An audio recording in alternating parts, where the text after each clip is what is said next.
fortalecerlos con palabra de amor. Amén. Amén. Dice Mateo 5:23. Por tanto, si traes tu ofrenda al altar y allí te acuerdas de que tu hermano tiene algo contra ti, deja allí tu ofrenda delante del altar y anda, reconcíliate primero con tu hermano y entonces ven y presenta tu ofrenda. Este texto, hermanos, es un texto muy importante que está en la Biblia, porque nosotros a veces oramos a Dios, pero estamos en contiendas con nuestros hermanos. ¿Cómo nosotros podemos pedirle a Dios que nos perdone en nuestras oraciones, como dice el Padre nuestro, ¿no? Dice, perdónanos, Señor, como nosotros perdonamos a los que nos ofenden. Nosotros no podemos pedirle a Dios que nos perdone si nosotros estamos en con nuestros hermanos. No hay tiempo ya. Estamos en los últimos días de este mundo. Amén.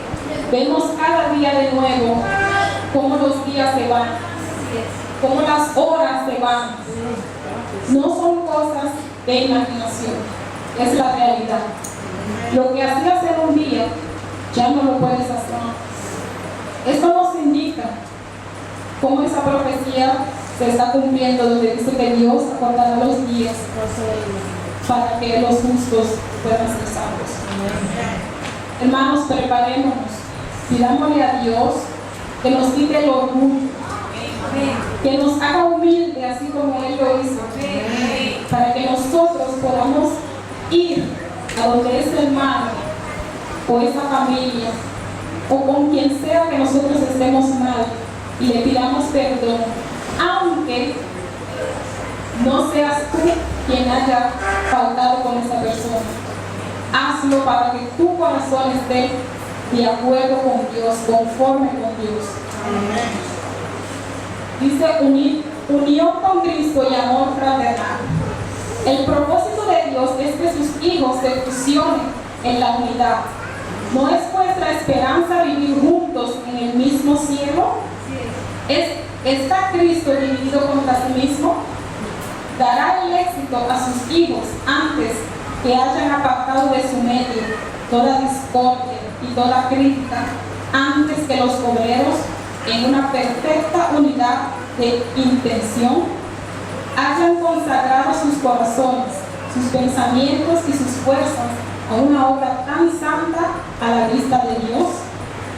Dice, la unión hace la fuerza, la desunión causa debilidad.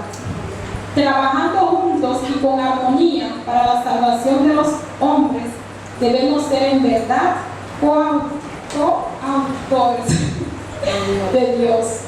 Los que se niegan a trabajar en armonía con los demás deshonran a Dios. El enemigo de las almas se regocija cuando ve a ciertos hermanos contrariándose unos a otros en su trabajo. Los tales necesitan cultivar el amor fraternal y ternura en su corazón. Si pudiesen apartar el velo que cubre el porvenir y percibir las consecuencias de su desunión, ciertamente se arrepentirían. Aquí, hermanos, vemos cómo el enemigo está gozando allá afuera o aquí adentro mismo cuando nosotros estamos en pleito unos con el otro. Así Dios no puede trabajar con nosotros. Así Dios no puede traer las almas que están allá afuera aquí adentro. Porque si las trae, nosotros mismos con nuestro carácter los vamos a sacar por esa puerta. Y no van a regresar nunca más. Y eso no es lo que cada uno de nosotros queremos. Nosotros queremos ver que esta iglesia esté llena.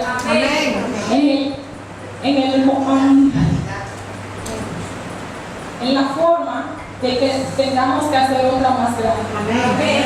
Nosotros queremos ver a nuestras familias acá adentro, para que también sean salvos. Entonces debemos de dejar el carácter nuestro y pedirle a Dios que nos dé su carácter. Efesios 6:12 dice: porque no tenemos lucha contra sangre y carne, sino contra principados, contra potestades, contra los gobernadores de las tinieblas de este siglo, contra huestes espirituales de maldad en las regiones celestes. Nosotros peleamos con nuestros hermanos, ¿verdad? Con la familia, con los colegas del trabajo, de la escuela. Y no nos damos cuenta de lo que nos dice este versículo. Estas personas no están haciendo nada malo por ellos mismos, sino es el enemigo quien toma posesión de ellos y los usa.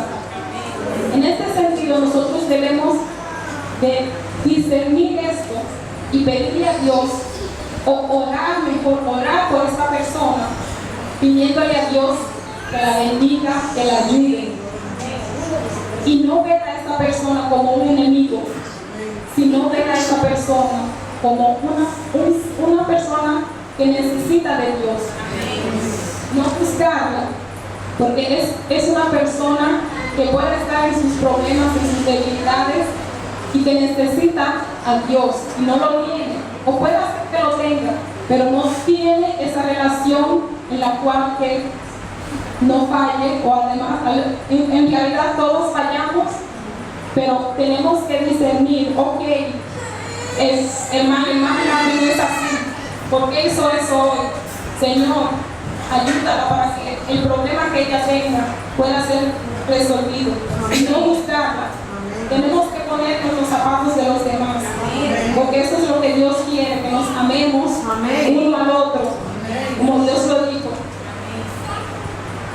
Unión con Cristo y amor fraternal. Dice: el mundo mira con satisfacción la desunión de los cristianos. Los incrédulos se regocijan. Dios desea que se realice un cambio en su pueblo. La unión con Cristo y los unos con los otros constituye nuestra única salvaguardia en estos últimos días. No dejemos a Satanás la posibilidad de señalar con el dedo a los miembros de nuestra iglesia, diciendo: mirad cómo estos que se hallan bajo el estandarte de Cristo se aborrecen unos a otros. Nada necesitamos temer de ellos, puesto que gastan más energías luchando unos contra otros que combatiendo a mis fuerzas. Es verdad, a veces nosotros nos desgastamos peleando con un hermano, cuando en realidad deberíamos estar luchando en oración contra Satanás, pero con Dios, que sea Dios el que luche nuestras batallas. Amén. Hay hoy una gran necesidad de amor fraternal en la iglesia de Dios. Muchos de los que se deben amar al Señor no tienen amor hacia aquellos con quienes están unidos por vínculos de fraternidad cristiana. Tenemos la misma fe, somos miembros de una misma familia, somos todos hijos de un mismo Padre y tenemos toda la misma esperanza bendita de la inmortalidad. Cuán tiernos y estrechos deberían ser los vínculos que nos unen. La gente del mundo nos observa para ver si nuestra fe ejerce una influencia santificadora sobre nuestros corazones. Prestamente discierne todo defecto de nuestra vida y toda inconsecuencia de nuestras acciones. No le demos ocasión alguna de echar oprobio sobre nuestra fe. Consejos para la iglesia. El testimonio que nosotros damos allá afuera, sea bien o para mal, es algo que tenemos que tener mucho en cuenta. Porque si somos cristianos, como nos hacemos llamar, y estamos dando un mal testimonio allá afuera, entonces esa persona nunca va a venir a los pies de Cristo, porque esa persona está esperando en ti ver algo diferente de lo que hay en el mundo. No podemos ser igual que las personas del mundo. Amén. Tenemos que ser diferentes.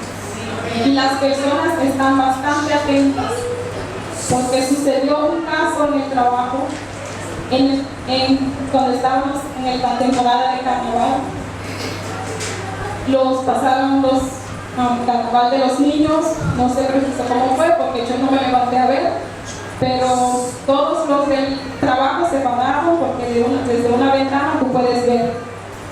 Y un colega mío, cuando terminaron, volvió a su asiento y dijo: todos fuimos a ver la marcha del carnaval, pero Sandra no. Yo no le respondí. Y yo dije: gracias, Señor, porque Él está viendo aunque sea algo diferente en mí. Dice: la armonía y la unión son nuestro testimonio más fuerte. No es la oposición del mundo la que nos hace peligrar más. El mal que los cristianos profesos guardan en su corazón nos expone al más grave de los desastres y retarda el progreso de la obra de Dios. No hay modo más seguro de debilitar nuestra vida espiritual que el ser envidiosos, sospechar unos de otros y dejarnos llevar por la crítica y la calumnia. Esta sabiduría no es la que desciende de lo alto, sino terrena, animal y diabólica. Porque donde hay envidia y contienda, allí hay perturbación y toda obra perversa. Mas la sabiduría que es de lo alto, primeramente es pura, después pacífica, modesta, benigna, llena de misericordia y de buenos frutos, no juzgadora, no fingida, y el fruto de justicia se siembra en paz para aquellos que hacen paz. Amén. Santiago 3:15 al 18. La armonía y unión existente entre hombres de diversas tendencias es el testimonio más poderoso que pueda darse de que Dios envió a su Hijo al mundo para salvar a los pecadores.